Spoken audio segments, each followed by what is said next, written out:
Okay, guys, so in this particular video, I put 5 topics and they deal with the domain and the range and also being able to get the input and the output from a graph. So I want you to remember domain, domain. Do that with your hands like domain, your kingdom. Would you be like this with open arms and look, you're forming X. Okay, the x-axis is there. Okay, I want you to think that domain refers to x always. Okay, and so we're going to change the way you look at a graph with the idea of functions. So the idea, I want you to always kind of put yourself in the graph, like imagine yourself in the graph and walking along the x-axis. So when they say, what is the domain? What they're really asking is, what is the input? Like, what kind of stuff is going to go into this machine? And when they say range, is what kind of stuff is going to go out. So when you're looking on the graph, what you're kind of looking at is like, like imagine that you're looking for a roller coaster or for a water slide or something, and imagine you could walk in the middle of the air. Okay, and you're walking along the x-axis and you have to jump to the water slide or jump to the roller coaster. It's kind of like you walk along the x and you have to say, well, where is the last point that I could possibly jump to this graph? The function is the graph. Okay, the function, imagine the function is the name of the roller coaster, the function is the name of the water slide, the name of the hill, the name of the whatever. Okay, but the x is how you get on there. So let's say, and please remember also that whenever you're coming with the x, and I don't know which direction this shows up, but whenever you're coming from the x, it always goes from left to right, and then range goes bottom to top. So we always go from the least to greatest, least to greatest. Okay, when we're talking about domain and range, and so I want you to kind of switch your thought process and start thinking this in the real world and imagining that it exists somewhere and the x-axis is ground level. Okay. Um, all right. So let's take a look. All right. I need to play with these tools too, you guys. Look at these tools. There's some fun ones there. All right. So it says the entire graph function G. So the name of this thing is like, this is the great slide G. Okay? You're like, ooh, let's go ride on the great slide. You're like, woo! Hands up. Woo! Okay. Um, anyway, so write the domain and range of G using interval notation. Now that's something new to some of you guys. Not anybody who had me for Algebra 2 last year. I know we did interval notation, but for a lot of you that might be new. Okay, so what we're going to do first is I'm actually going to write it as an inequality first because it's easier. So imagine that you're walking along, you walk from left to right, and then you say, where could I possibly jump up? And it happens right here, because here's where the graph starts. So it's going to be -2 is less than or equal to x, because we're on the x, and that's what -2. It's not y. Y is 4 right here, guys. Y is the distance, right?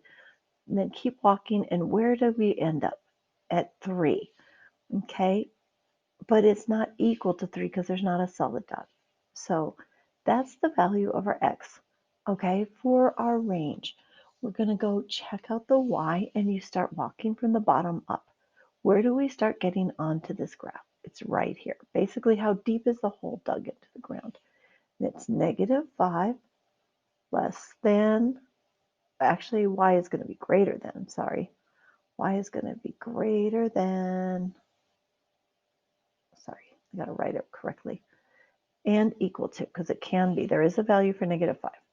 And you keep going up, and then y is going to be less than what? What's the highest point? If this were really a water slide, how far would you have to climb up? To 4. And it is equal to 4. Okay, because there isn't. Now, what about this little open circle? Okay, it doesn't matter, because for this value, it doesn't matter. Okay, we basically just look the deepest and the highest. All right, now this is called inequality notation. A lot of us are more comfortable with this.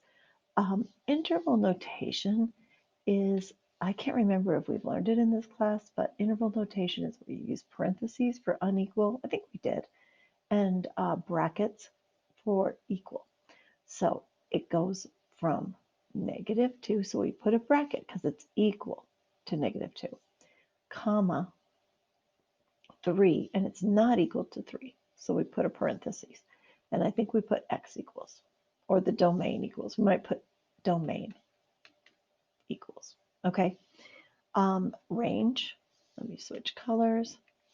Range is going to be between -5 and 4, and they're both equal. So it's -5 to 4, and that's your range. Now, you don't have to go through this process. You could easily just go straight into interval notation. I just did that because I feel like it's sometimes a little bit easier.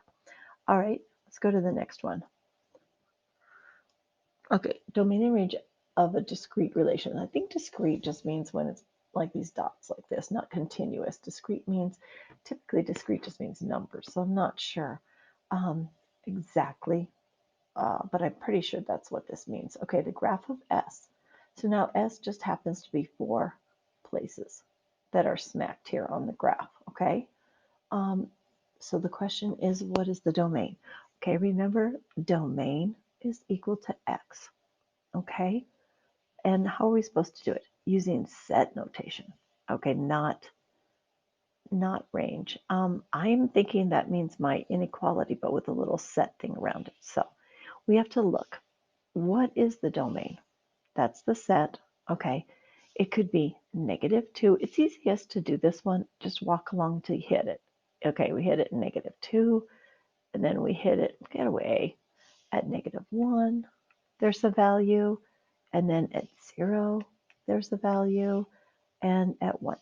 Nothing, we're not marking the y. That's the range. That's what we're going to do next.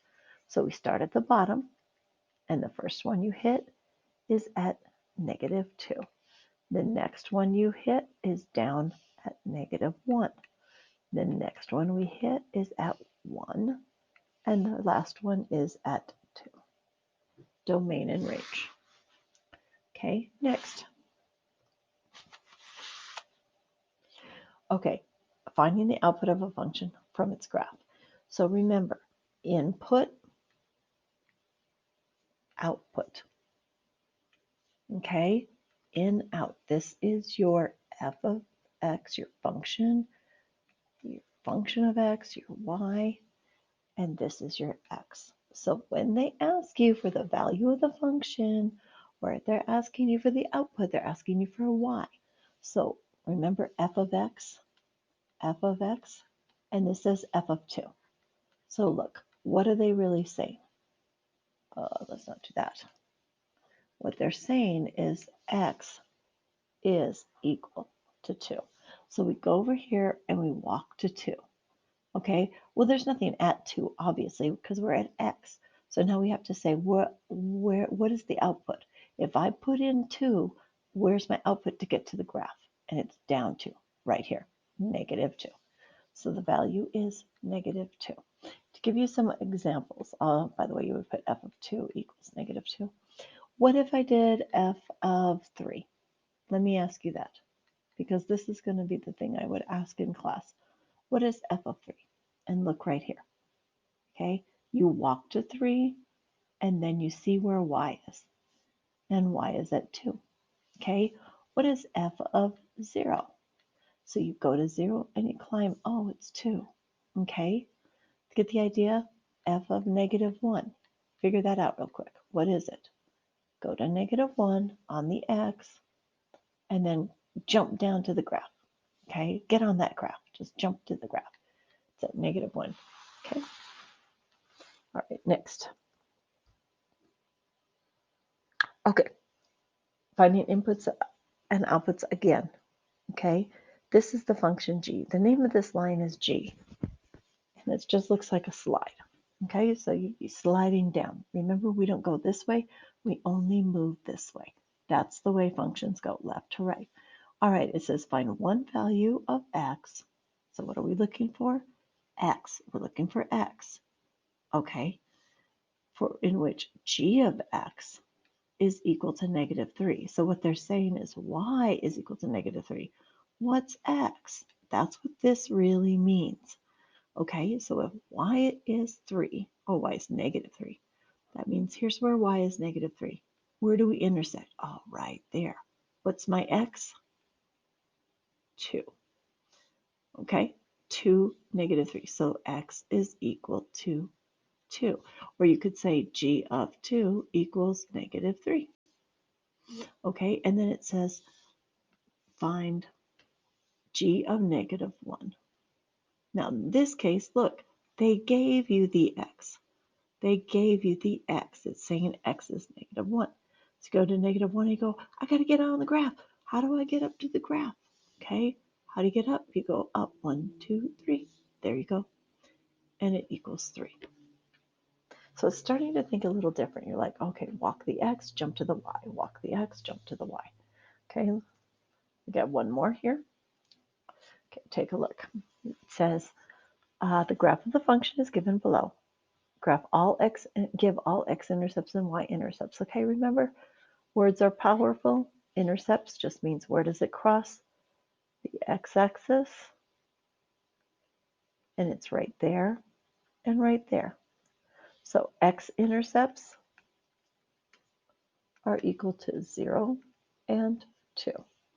Y-intercept is just equal to, okay, and we're looking at the y-axis, which is right here, and that's at 0, because that's where it crosses. All right, so if you had, for example, here's your x-axis and here's the y-axis. Okay, let's draw a fun little roller coaster ride here. Ooh, let's not do that. Let's not do that. Let's get rid of the lines. Okay, here we go. Okay, there are 3 x-intercepts right here. 1, 2, 3. That would be your x-intercepts. And your y-intercept would be right here, where it intersects the y-axis.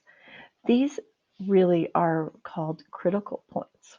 And critical points describe a graph. So as you may imagine, this point right here is also a critical point that we will be hitting pretty soon. It's called a local max.